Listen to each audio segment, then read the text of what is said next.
My granddaughter called me in the middle of the night. "Grandma, I'm at the police station.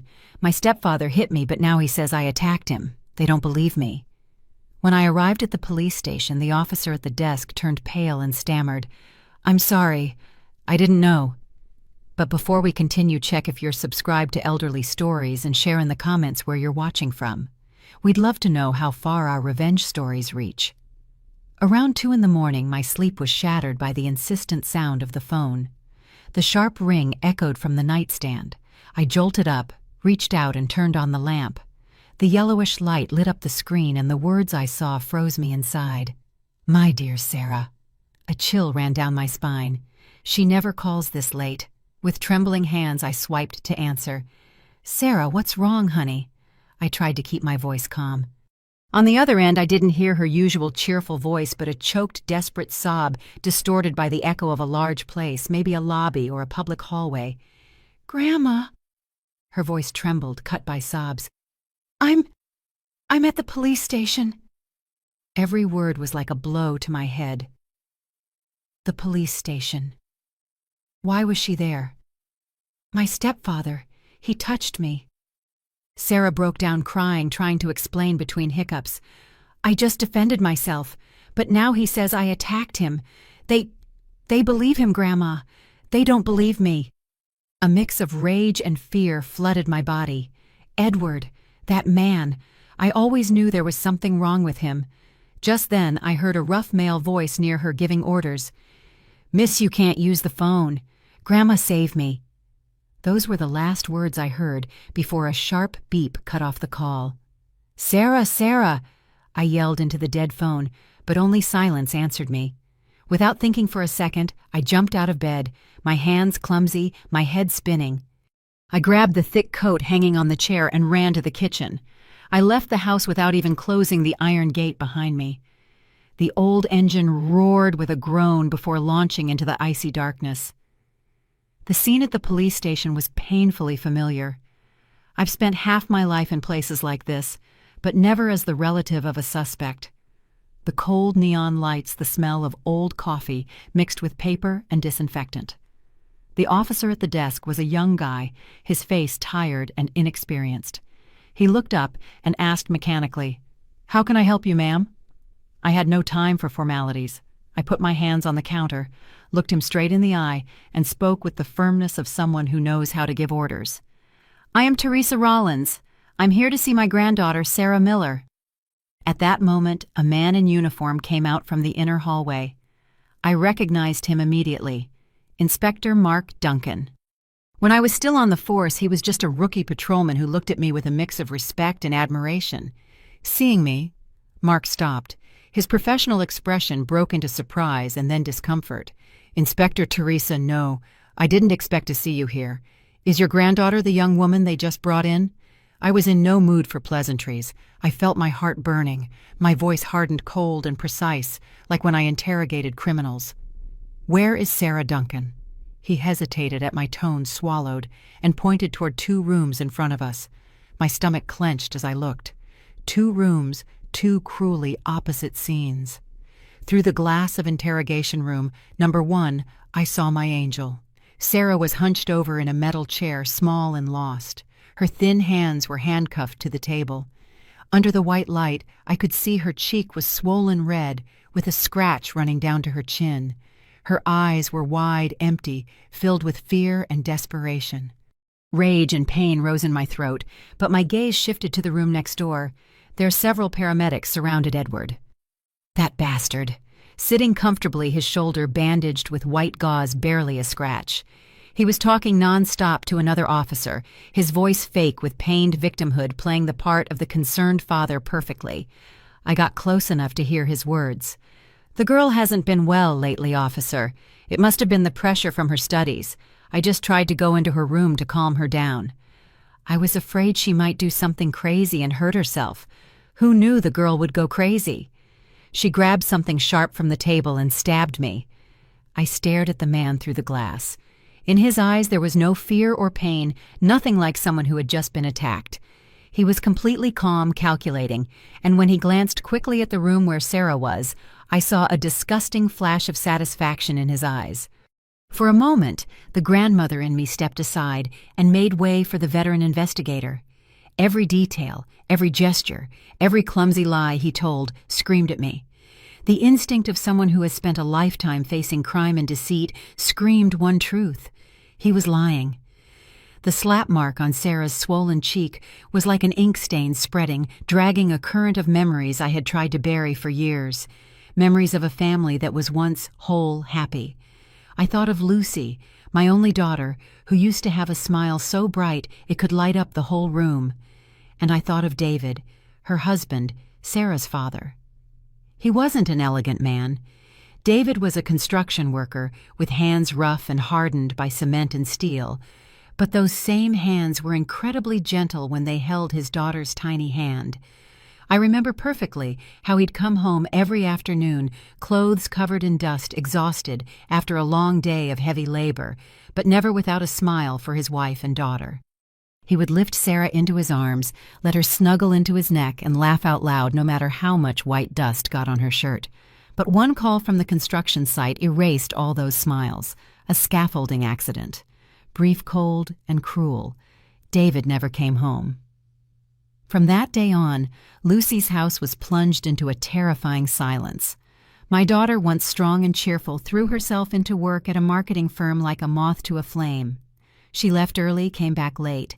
She lost herself in campaigns and numbers, as if trying to escape the pain and emptiness David had left in every corner of the house. Sarah was too young to understand the loss, and slowly she became a shadow in her own home. I went over often. I cooked her favorite meals. I cleaned. I tried to fill that enormous void with my presence, but I knew I could never replace a father figure. 2 years after the tragedy, Lucy brought Edward home to introduce him. He was a financial advisor completely different from David. He wore expensive suits, spoke fluently, and always showed an elegant confidence. At the first dinner at my house, he brought a bottle of fine wine. He kept saying my casserole was better than any restaurant's, and he kindly asked Sarah how she was doing in algebra. He put on a perfect performance. A successful man madly in love with Lucy, who treated her daughter as if she were his own. Lucy, exhausted and craving support after so much suffering, quickly fell into the sweet trap. She looked at him with hope, convinced she had found a lifeline. But I didn't. My elderly intuition, or maybe my police instinct, told me something didn't fit. His smile was beautiful, but it never reached his eyes. In those eyes there was always a coldness and calculation. I noticed that in the moments when he thought no one was watching, his gaze would slide over to Sarah, who was just entering adolescence, and it wasn't the gaze of a stepfather. It was that strange assessing look, like a hunter watching his prey. Once I couldn't hold back anymore. I waited until we were alone and told her calmly, "Lucy, you should find out more about him." Lucy immediately got defensive. She cut me off, her tone hurt and annoyed. "Mom, don't be so judgmental. He's very good to me and Sarah. Don't you want me to be happy?" That question was like a knife to the heart. I fell silent. I was afraid that if I insisted, I would end up pushing my daughter away, and with that, I would lose the chance to protect my granddaughter. My fear was not unfounded. Sarah was 13 then, and every weekend she insisted on having a sleepover at my house. One Saturday night, while we were baking cookies together, and the smell of cinnamon and vanilla filled the kitchen, she suddenly stopped and whispered very softly, "Grandma, I don't like the way my stepfather looks at me." My heart stopped for a second. I knelt beside her, trying to keep my voice calm. "What do you mean, honey?" She looked down at the floor. "When Mom isn't home, he stares at me a lot. One time when I wore the short dress Mom bought me, he looked at my legs and made some really weird jokes. I'm scared." I felt a coldness in my chest. Her small body trembled in my arms. Rage and helplessness rose in my throat. I could only tell her the little I could, that she should always lock her bedroom door, that if anything strange happened, she should call me immediately, and that she should find any excuse to come to my house as often as possible. It's been 5 years since that night, 5 years living with this anxiety, with the guilt of not having done more. I fooled myself into thinking that maybe it was just a teenager's sensitivity, that my fear was exaggerated, that I was seeing ghosts. I prayed I was wrong, but Edward's smug look through the glass brought me back to reality like a stab wound. Cold fury tightened my chest, but years of work had taught me to turn rage into a precise weapon. I took a deep breath, pushed the image of my granddaughter out of my mind, and put on the armor of former Inspector Teresa Rollins. I turned and walked straight to Mark Duncan. My voice no longer had any of the friendly tone of an old acquaintance, only the firmness of a superior interrogating a subordinate. "Inspector," I emphasized his rank. "I demand to speak to my granddaughter alone right now. It's her right and you know it." Mark looked uncomfortable, glancing at the room next door, where a paramedic was attending to Edward. "Mrs. Rollins, protocol." He started to stammer, repeating the same rules I myself had taught him years ago. "I know the protocol better than you do, Duncan," I interrupted, looking at him with cutting coldness. "Do you know who I am? Don't make me remind you. Give me 5 minutes." The weight of my name was still enough. Mark swallowed, nervous. Finally, he nodded with resignation and signaled a young officer to open the interrogation room door. The metal door opened with a squeak, revealing a cold, cruel space. Only the monotonous hum of the fluorescent tube on the ceiling could be heard. Sarah lifted her head when she saw me enter. Her eyes were swollen red, filled with a desperation so deep it broke my soul. "Grandma," she sobbed, barely a broken whisper. When she moved slightly, the handcuffs hit the metal table edge with a sharp, humiliating clang. I turned to the young officer. "Unlock one of her handcuffs," I ordered. He hesitated, looking outside, seeking approval from Mark. I didn't wait. "Did you not hear me? The girl is not a dangerous criminal." He finally obeyed. The click of the lock sounded like a small relief. I sat across from Sarah, took her freezing hand, the marks of the metal still visible. "It's okay, my love. I'm here now," I told her tenderly but firmly. "Now take a deep breath. That's it. Tell me everything. Every detail, don't leave anything out. I need to know everything." Under the cold white light, Sarah began to recount her nightmare. Her voice trembled, sometimes breaking with sobs. Her mom, Lucy, was on a business trip in Chicago. Only the two of them were in the house. That night, around 11, she was getting ready for bed when she heard Edward's car arrive, then the heavy, clumsy footsteps coming up the stairs. He reeked of alcohol. He knocked on her bedroom door. Sarah didn't want to open it, but he pretended to be interested in a university project. The door was just ajar. He pushed his way in, and immediately she heard the sharp click of the lock. "He got close to me," Sarah murmured, her gaze lost somewhere in the void. His voice sounded sickly sweet. "You're so pretty lately, so grown up. I just want to give you a little hug." She backed up until she hit the edge of her desk. "You're drunk, please get out." He didn't listen. He lunged at me and grabbed my arm. I fought back, I screamed, and he slapped me. Her voice broke. It was so loud, so hard. My ear was ringing. He pushed me against the desk chair, and his other hand started touching me. Tears burned my eyes, but I swallowed them. This was not the time for weakness. In the midst of her panic, she continued, "I saw the metal compass I use for technical drawing on the table. I didn't think. I just grabbed it with all my strength and I stuck it in his shoulder." He screamed in pain and staggered back toward the bed. Taking advantage of that moment, Sarah ran out down the hall and, still in shock, dialed 911. After hearing her, I felt my chest tighten until it hurt. I forced myself to stay calm, looked her straight in the eyes, and asked a key question. "Sarah, when he attacked you, was the door open or closed?" She sobbed, trying to remember. When he came in, it was ajar, but then he pushed it and locked it. I heard the lock click." That answer sank my soul. His version said he was outside, hers that he had entered and locked the door, his word against hers. But a spark of hope lit up in my mind. A detail I myself had planned, the security camera. Months ago, I had advised Lucy to install a small camera in the upstairs hallway, right in the corner facing Sarah's door, to monitor the house when she traveled. That camera. It might have recorded the moment Edward entered the room. I stood up, immediately, touched my granddaughter's shoulder. "Stay here. I'll be right back." I went out and walked straight to Mark, who was still standing there looking annoyed. Duncan, I demand you pull the security camera footage from my daughter's house, right now. Mark frowned, but he couldn't refuse such a reasonable request. He took me to the monitoring room. Edward, already treated by the paramedics, was also called in to compare stories. His face once again showed that disgusting confidence. Mark took longer than usual, with the system muttering something about connection failures. Finally, the video appeared on the screen. The recording began. The image was a bit distorted, showing the empty hallway. The time ran in the corner. Suddenly, the video jumped. In the next scene, Sarah's door burst open.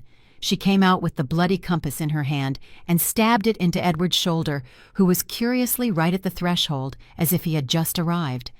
The entire time he entered, locked the door, and whatever happened inside was gone.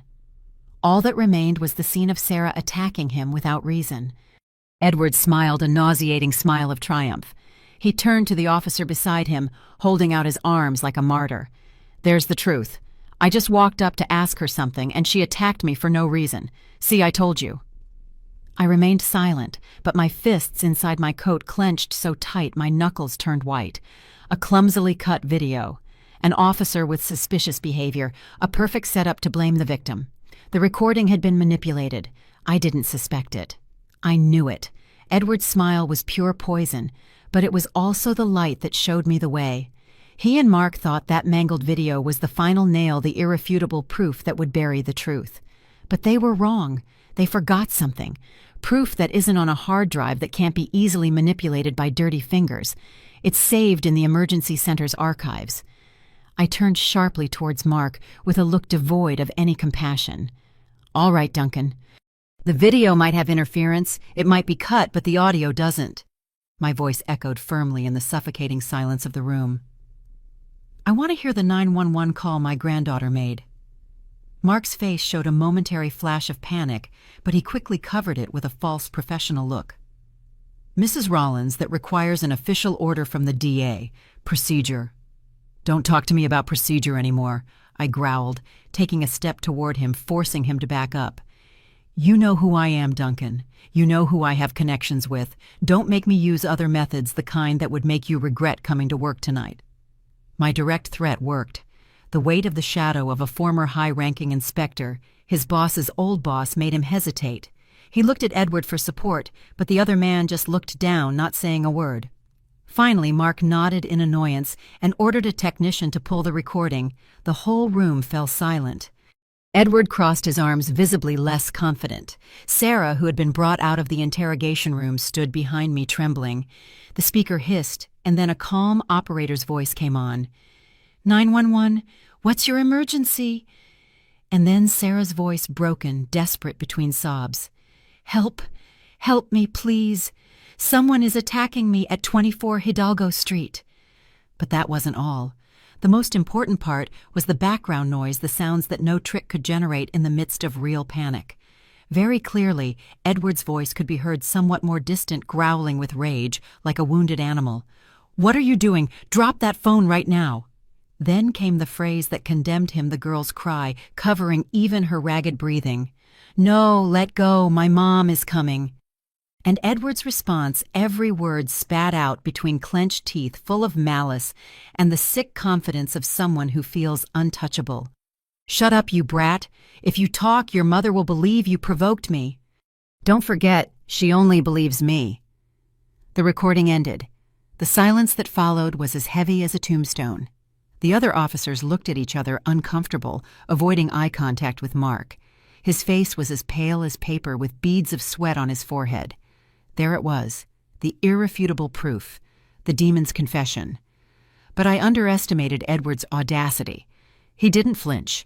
In seconds, he regained his composure and launched a counteroffensive as cunning as it was disgusting. "That's fake," he shouted, pointing at the speaker. "It's all fake.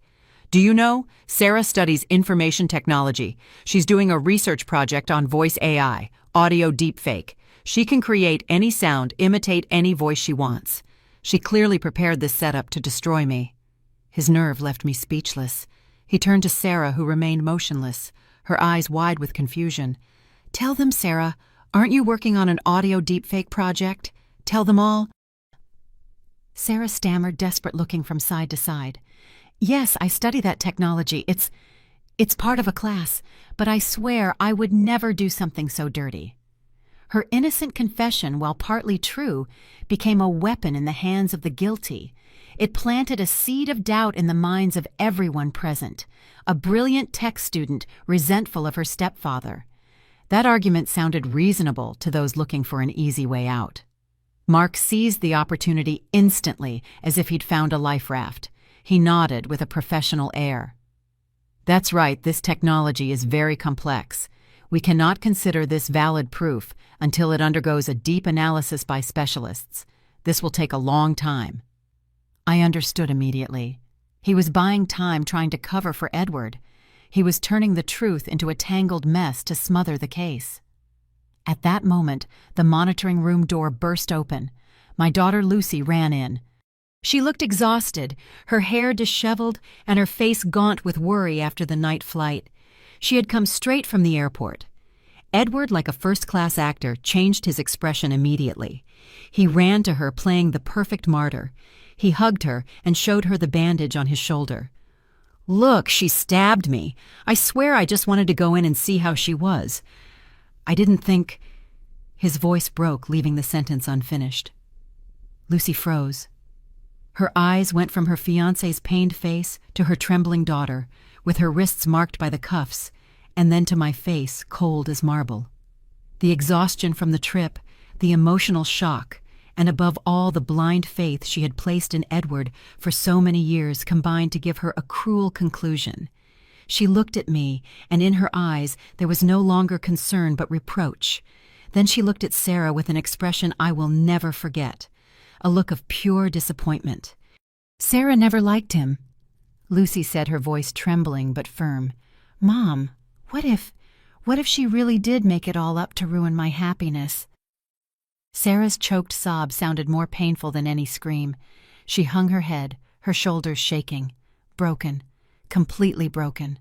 A mother's knife hurts more than any police accusation or a culprit's lie. I looked at her and felt infinite sadness and rage. She was a victim too, a victim of deception. In that moment, I understood. In that room, I was alone. And the battle ahead was not just for justice for my granddaughter, but to win back my daughter blinded by a demon. I didn't say anything to Lucy. Any reproach was useless. I just gently took Sarah, already shattered, and led her to the cold bench in the hallway. "Stay here with me. Everything is going to be all right," I whispered, though even I didn't know where to begin. I left her sitting and moved to a corner, my heart heavy as stone. From there, I watched the whole theater. Mark was patting Edward on the back, feigning comfort, but their eyes met with complicity. The other officers, after seeing the family drama and hearing the AI story, began to gather their documents ready to close the case with the simplest version: a rebellious, unstable teenager who attacked her stepfather. They wanted to finish as soon as possible, but among all that indifference, there was someone different. A young officer, thin with a steady gaze, was leaning against the water cooler. Her name tag read, Laura Evans. She wasn't looking at Mark or Edward. Her eyes were fixed on Sarah's huddled figure with a compassion impossible to hide. I remembered she was the one who had shaken her head when Edward spouted that lie about the AI technology. She didn't believe him. In this swamp of falsehood, she was the only light. I knew she was the one I had to find. I walked toward the cooler, slowly pretending I just wanted a glass of water to calm down. As I passed Laura, I didn't stop. I murmured, barely audible, "The Lighthouse Cafe down the street in half an hour. Alone." I didn't wait for her response. I continued to the cooler. I poured water I had no intention of drinking. In the reflection of the glass, I saw Laura startle at the unexpected invitation, but after a second's hesitation, she nodded discreetly. At the Lighthouse Cafe, at that hour before dawn, there were only a few taxi drivers dozing. I chose the most secluded table and ordered a black coffee, no sugar. The bitter taste helped clear my mind. 10 minutes later, Laura arrived. She was still in full uniform, but she had taken off her jacket with the insignia as if to detach herself a bit from her role. She sat across from me, looking worried and tense. I didn't waste time. Time didn't permit it. "You believe my granddaughter, don't you, Officer Evans?" Laura sighed, her restless hands stirring her latte. "Yes, former inspector," she admitted. "My gut tells me the girl isn't lying. The way she was so scared, the way that Edward guy put on a show, it's all too obvious. But in our line of work, gut feelings aren't proof. Everything is against your granddaughter right now." She continued, lowering her voice to a whisper. "Inspector Duncan has preliminarily concluded that the case is due to Sarah having a psychological episode and attacking her stepfather during a loss of control. He's rushing the paperwork to send the file to the DA tomorrow morning. He wants to close the case." "Doesn't that CCTV recording seem strange to you?" I asked, probing deeper. Laura's eyes lit up as if she had been waiting for that question. "Yes, very strange. I've watched it and replayed it in my head. The footage cuts off abnormally right before she runs out. Nothing natural like a clip was clumsily edited. And more importantly, the timestamp on the video has an illogical jump. A few seconds, maybe tens of seconds, are missing." I knew I had found the right person. This woman not only had compassion, she also had the sharp eye of a good investigator. "Can you check the original file of that video?" Laura hesitated. She pressed her lips together. "That's very risky, ma'am. The original evidence file is kept on the central server. Only inspectors and above or the tech department have access. I'd have to do it behind Inspector Duncan's back. If they catch me, I could lose everything." I looked her straight in the eye. "I understand the risk, but if we do nothing, an innocent girl's life will be ruined. Sometimes justice requires us to take unconventional paths, Officer Evans." Laura was silent for a long time. Her gaze was lost in the now cold coffee cup. Finally, she looked up resolute. "All right, I'll try." 2 days later, the 2 longest days of my life, a call came from a payphone. It was Laura. Her voice was tense and rushed. She told me her daring plan. She had claimed her work computer was malfunctioning and couldn't read the case's video file format. That excuse allowed her to get close to the technical forensics department. While a technician helped her fix the machine, she struck up a conversation and asked him to open the original file from Sarah's case to test if her computer could read it. The result confirmed our suspicions. The meticulous technician, unaware of the plot, confirmed that the video file's metadata had been altered. Specifically, a 48-second fragment at the beginning had been crudely cut. And here was the most conclusive proof. The file's editing history was clearly logged undeniably. The account used to make that edit belonged to Inspector Mark Duncan, and the manipulation had been done just minutes before the tape was shown to me. "We have proof he did it, ma'am," Laura concluded over the phone. I could hear my heart pounding in my chest, but this is a double-edged sword. If we present it now, he'll deny everything. Say his account was hacked, and I'll be the one fired, maybe even prosecuted for improperly accessing the file. We can't confront him head-on. We need something else, external proof, something completely objective that he can't deny or control. I understood Laura's point. We had proof of the cover-up, but we still needed evidence of the initial crime. Proof that the hands of Mark Duncan and Edward couldn't reach. While Laura had to move cautiously in the darkness of the precinct, I knew I had to start my own battle in the public light. Thanks to my old reputation and a couple of calls to friends who owed me favors, Sarah was released on bail. But it was freedom with chains. She was placed under supervision, forbidden from leaving the city, and required to check in weekly. She moved in with me into my quiet little house, but the tranquility of the house couldn't calm the storm in her heart. Sarah spent all day in silence like a shadow. Her smile was gone, and that clear gaze she used to have was now lost distant. She didn't cry, but her silence hurt more than any scream. I couldn't just stand by and watch my granddaughter fade away. I had to find the proof Laura talked about, external proof and objective truth. I decided to go back to the neighborhood where my daughter lived, the place where the nightmare began. I went door to door, hoping to find a witness, a security camera, anything. But the search quickly turned into a bitter disappointment. The first door was opened by a middle-aged man. He just shook his head and said he hadn't seen or heard anything. Then he closed it quickly.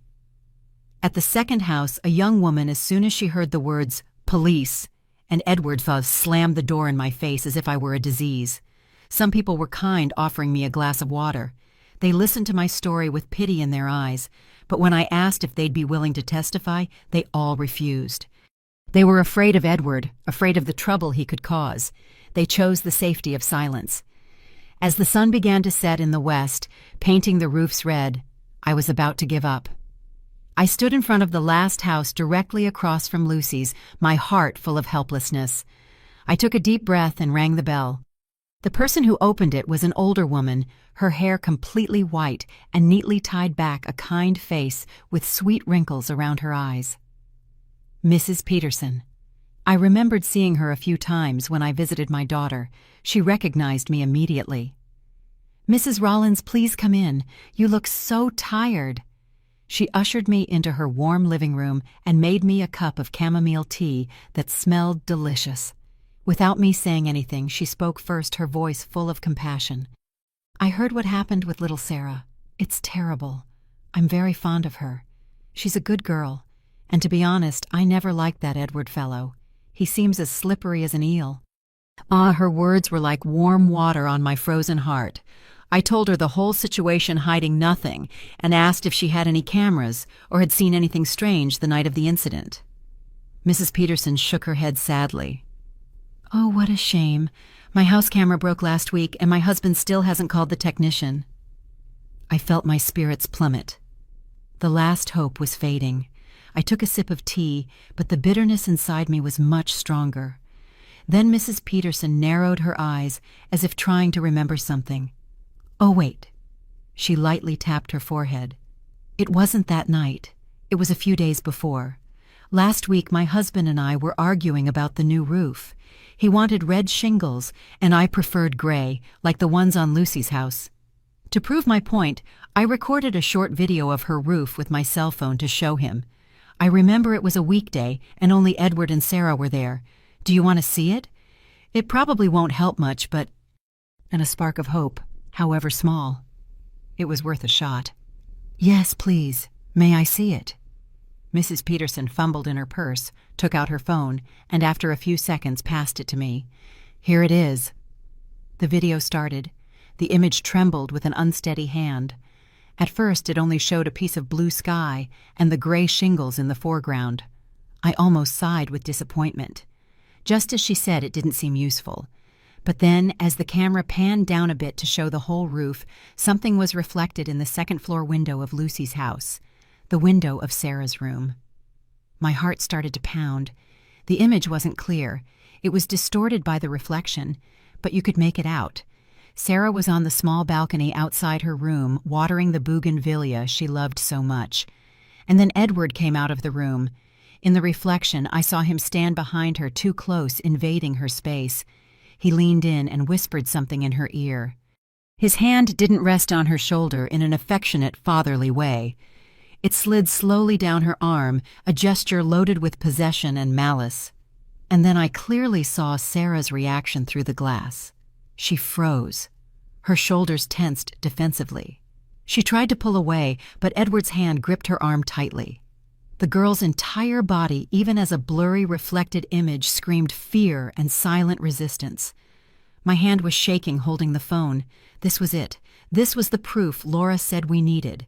Completely accidental, totally objective, and irreversible proof. It didn't show the attack in the room that night, but it completely destroyed the image of the exemplary stepfather Edward had worked so hard to build. It demonstrated his predatory behavior. It proved Sarah's fear was real. I looked up at Mrs. Peterson, and the tears I had held back for days suddenly burst out unstoppable. "Ma'am," my voice broke, "you just saved my granddaughter." Leaving Mrs. Peterson's house, I felt re-energized. The video on her phone wasn't just proof, it was a weapon, the sword we needed to cut through this web of lies. I immediately went to a nearby payphone and called Laura.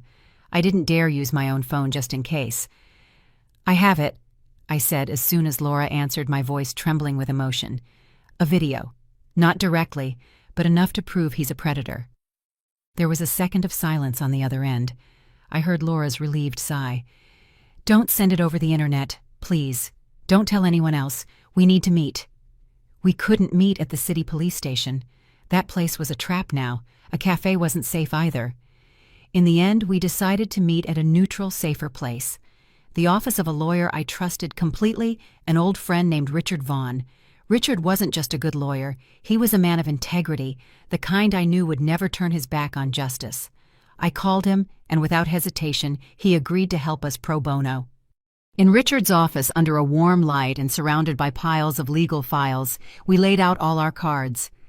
Laura dressed in plain clothes so as not to be recognized clearly and professionally explained her findings, how the CCTV had been edited, how the metadata was altered, and most importantly, that the author was Inspector Mark Duncan. Then it was my turn. I handed Richard Mrs. Peterson's phone. He took it, put on his glasses, and watched the video. He didn't just watch it once. He replayed the blurry reflected image in that window over and over, dozens of times. The more he watched, the more his face hardened. His usual kindness was gone, replaced by the seriousness of a lawyer facing a grave case. Finally, he put the phone on the table. "This is enough," he said firmly. "We have what we need." Richard explained the next strategy. If we presented this evidence at the city police station, it would most likely mysteriously disappear or be indefinitely delayed by red tape. Mark Duncan and whoever was protecting him would do everything possible to bury it. He proposed a bolder plan, a direct blow to the heart of the system. "We're going to escalate. We are going directly to the state attorney's office to speak face-to-face with the Attorney General Elizabeth Reed." She was known for being tough as steel, a woman who tolerated no form of corruption in the sector. She despised those who tainted the work of others. It turned out Richard had worked with Ms. Reed before and knew her character well. He used his contacts to get an urgent appointment for the next morning. The next day we went to the imposing Attorney General's building together. Me, Laura, and Richard. Mrs. Peterson, after Richard convinced her of the importance of her testimony and assured her of full protection, also found the courage to accompany us as a witness. She told me, "I'm doing this for Sarah and for all the other children." Attorney General Elizabeth Reed was a powerful woman with a sharp gaze and a presence that commanded respect. She wasted no time on unnecessary greetings. She reviewed all the evidence we brought. She listened silently to Laura's detailed testimony about how she discovered the video had been edited. She watched Mrs. Peterson's recording several times, not missing a single detail. When we finished, she only said, "Wait here." 15 minutes later, she returned and gave a series of firm orders. Seal all files on Sarah's case at the city police department. Open an urgent internal investigation against Inspector Mark Duncan for obstruction of justice and evidence tampering. That same afternoon, a special team from the AG's office stormed the city police station, causing a huge uproar. It all happened so fast, so suddenly, that no one had time to react. Mark Duncan was immediately called in for questioning without even understanding what was happening. When the AG's technical team presented the irrefutable proof that his account had been used to cut the security video with the exact time and IP address, Mark fell silent, sweat pouring down his forehead. He tried to blame a system error, then he said someone hacked his account. But the AG's forensic experts debunked those lies in seconds. In the end, facing charges of obstruction of justice and complicity in an assault with a prison sentence looming. Mark broke down. He confessed everything. Based on his statement and by direct order of Ms. Reed, Edward was arrested in his elegant financial advisory office. This time there was no arrogance, no victim act. When the agents put the handcuffs on him in front of his employees, he completely lost control. He screamed beside himself, "This is all a misunderstanding. You're going to destroy my life because of an insolent brat. You're all going to pay for this." It's in Cain. It's Habakis. During the subsequent interrogation at the AG's office, knowing Mark had been caught and had told all, Edward changed his strategy. He admitted he had asked Mark for help, saying he was an old drinking buddy who owed him a favor. He tried to pin most of the blame on him, hoping it would reduce his sentence. But it was too late. With Mrs. Peterson's video proving the harassment and the 911 call authenticated by audio experts, his guilt was undeniable. No one believed another word from that demon in a man's suit. His performance was over. On the day of the trial, the atmosphere in the courtroom was thick and tense. It was packed from curious journalists to citizens who wanted to see justice. I sat in the front row next to Sarah. She squeezed my hand tightly. Her fingers were cold and trembling. But when I looked at her, I saw there was no longer fear in her eyes, but determination and a quiet courage. In the back rows, I saw Lucy sitting alone, huddled in a corner. Her face was pale gaunt, her eyes sunken from sleepless nights, and the guilt consuming her. The side door of the courtroom opened. Edward entered, escorted by 2 guards. He was thinner and paler, but he still had that defiant stubbornness in his eyes that had defined him to the end. Then came Mark Duncan, in wrinkled civilian clothes, looking like a faded shadow of his former self. He didn't dare lift his head, just stared at the floor, as if looking for a hole to crawl into. The prosecution, led by Attorney General Elizabeth Reed herself, presented a solid and irrefutable case. She didn't use flowery words. She simply placed the truth on the scales of justice. First, Mrs. Peterson's video was projected onto the big screen. Although the image was a bit blurry, Edward's actions were undeniable. The entire courtroom fell silent, watching him stand behind Sarah, his hand sliding down her arm, and her fearful reaction. The facade of the exemplary stepfather crumbled with the first piece of evidence. Next, the 911 call recording was played. Sarah's voice, filled with panic and desperation, echoed through the room, but it was Edward's phrase. "Shut up, you brat. If you talk, your mother will think you provoked me. Don't forget, she only trusts me." That sent a shiver through everyone present. A murmur of outrage swept the room, and the judge had to bang his gavel for order. Finally, the final blow. A technical expert from the AG's office presented the original recording from the security cameras, fully restored. Everyone held their breath during the 48 seconds of silence that had previously been cut. The video showed Edward checking the hallway before slipping into Sarah's room and closing the door. 48 seconds passed in silence. 48 seconds in which no one knew what horror occurred behind that door. And then the door burst open, and Sarah ran out, terrified, defending herself.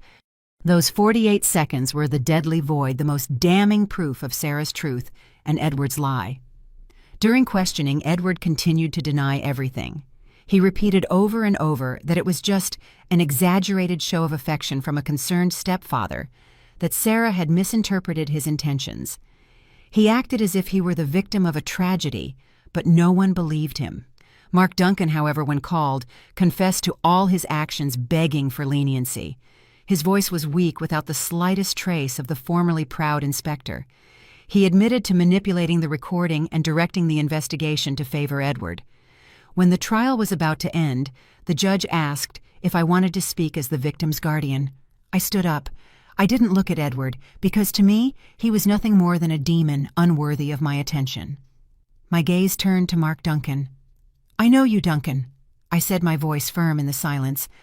"I remember when you joined the force, a young man full of ideals. You swore to protect justice and defend the innocent, but what did you do? You turned justice into a bargaining chip to pay back favors. You turned your oath into a cheap joke. Your crime isn't just tampering with evidence. Your greatest crime is betraying the public's trust in the uniform you wear. That is unforgivable." Mark hung his head, his shoulders shaking. He didn't dare look at me. The jury didn't take long to deliberate. The verdict was delivered quickly and without doubt. Edward was found guilty of sexual assault of a minor and other related charges, receiving a sentence of 12 years in prison without the possibility of parole. Mark Duncan was convicted of obstruction of justice and abuse of power with a sentence of 3 years in prison. He was immediately expelled from the force and lost all his titles and his pension for life. When the sound of the judge's gavel marked the end of the trial, I felt an enormous weight lift from my shoulders. Sarah let out a long sigh, as if she had been holding her breath the entire time. As people dispersed, Lucy approached us. She looked lost, soulless. She didn't dare look at Sarah. She just looked at me and broke down, crying tears of late repentance. "Mom, I was wrong," she said between sobs. "I'm a terrible mother. I didn't believe her. I don't deserve to be Sarah's mother." I put my hand on her shoulder. The anger in me had already faded. Only exhaustion and a deep sadness remained. "Yes, you were wrong, Lucy. It was a terrible mistake, but this isn't the time to drown in guilt. Fix your mistake. Don't ask me for forgiveness, act. And the person who needs an apology, the one you must spend the rest of your life proving you've changed for, is not me." I nodded gently toward Sarah. My granddaughter was still there, quiet, looking at her mother for the first time, after avoiding her gaze for so long. There was something complex in her look, a mix of deep pain that hadn't yet healed and a very faint spark of hope, a silent question of whether her mother had truly changed. I knew the healing journey for both of them would be long and full of obstacles. The trial was over. Justice was served. But Sarah's real battle was just beginning. The sentences handed down could not erase the scars etched on her soul. I took her to my house, a little house with a flowering bougainvillea on the porch, her favorite spot. I hoped this place would become her refuge, a fortress of peace to protect her from the world. Days later, Lucy called me, her voice trembling. She wanted to go clean Sarah's room in the old house and bring her things. I spoke to her calmly, asking her to let Sarah decide. "Ask her first, Lucy. Don't make any more decisions for her." In the end, Sarah only asked me to bring some clothes and a few school books she had left behind. She didn't want to go back to that house, not even for a minute. Nor did she want anything from that room where every object was saturated with painful memories. The following days, Sarah didn't cry, didn't scream, didn't complain, but her pain was felt in every gesture, in every silence. She would jump at the doorbell or at the simple sound of my footsteps, a little too loud in the hallway. She didn't sleep well either. Some nights I would hear her murmur tossing in her dreams, and I would get up quietly to sit by her side until her breathing became calm again. One day, she told me she had dropped all her classes in graphic design and AI programming. The metal compass, the same one she had used to defend herself from that monster, had become a nightmare, a living reminder of the horror she had experienced. The body's wounds can heal, but the soul's wounds continue to bleed for a long time. Meanwhile, Lucy awkwardly tried to mend the broken relationship. The first week, she brought an expensive latest generation laptop, saying it was to make it up to her daughter. Sarah just said, "Thanks, Mom," and left the box in a corner. It stayed there, covered in dust, never opened. The following week, she prepared a dinner full of Sarah's favorite dishes. She sat down, ate a few bites out of obligation, but I could see the effort it took her to swallow. The meal passed in suffocating silence, with the metallic clinking of silverware as the only sound. In the end, Sarah asked to be excused to her room, leaving Lucy alone at the cold table. Lucy's visits repeated with the same sad script. She would stand in the living room trying to talk about trivial things, the weather, my health. Sarah, sitting on the porch swing, would stare at the bougainvillea flowers, answering barely in monosyllables. Every time Lucy left, I saw her eyes swollen from holding back tears. One night after another frustrated visit, I didn't let her leave. I sat her down with me on the patio bench. "Do you know why Sarah is so distant with you?" I asked. Lucy finally broke down crying with all her accumulated grief. "Because I didn't believe her. Because I let her suffer." "Yes, but it's not just that," I continued, no longer angry, just tired. "It's because you're trying to buy her forgiveness, with things, with meals, with empty words. But trust isn't bought, Lucy. It's rebuilt little by little, with actions, with infinite patience, and with proof that you have truly changed from the inside." I told her about the night Sarah had nightmares about how she startled at noises. Her wounds aren't on her skin where you can put ointment. They are inside, in her mind, in her dreams. You have to learn to listen to her silence before you can expect her to talk. My words seemed to awaken something in Lucy. She stopped bringing gifts. The visits became less frequent, more sincere, without pressure, without forcing anything. A month later, she called me to say she had sold the old house. "I can't live with those memories anymore, Mom. Every corner reminds me of how blind I was." And then she began to approach things differently. Instead of coming to visit, she started writing handwritten letters to Sarah. They were short letters with no empty apologies. Instead, she wrote about what she was doing. She wrote that she had found and joined a support group for families of abuse victims. She talked about the painful stories she heard from other mothers, women who had also made mistakes like her. She talked about how she was learning to listen, to recognize the signs, however minimal. She never asked Sarah to write back. She would just come by quietly, leave the letters in my mailbox, and go. One afternoon, I saw Sarah go cautiously to the mailbox, take the pile of letters, and lock herself in her room. That night, for the first time in many weeks, I heard her cry. But it wasn't the desperate cry of her nightmares. It was a contained, cleansing cry, as if the ice in her heart was finally beginning to melt. 6 months passed without hurry, without pause, like a calm river reshaping the banks that had been broken. The ice in Sarah's heart began to melt thanks to her mother's letters. The silence in my house was gradually filled with small conversations, soft music, and sometimes a smile. It wasn't yet the radiant, free smile of the girl she had been. It was still shy with a hint of sadness. But to me, it was worth more than anything. One late spring morning, as I was drinking tea on the porch and reading the newspaper, a large headline on the front page caught my eye, and I almost dropped my cup. Police announce the Teresa Protocol, new operating procedure following case that shocked the nation. My name, printed in large letters in the paper. I kept reading, my heart racing. The article quoted the words of Attorney General Elizabeth Reed. The case of Sarah Miller showed us the fatal gaps in the system, where negligence and abuse of power can destroy justice. This new protocol is named after former Inspector Teresa Rollins, a legend of the force, who showed us that justice must be pursued to the end, even if it means confronting our own. I carefully read the points of the new protocol. They weren't just empty, pretty phrases. They were real changes born from the hell we had lived through. All CCTV recordings and original audio from a scene must be automatically copied to an independent cloud server at the state's attorney's office as soon as they are registered, without any single person being able to modify or delete them.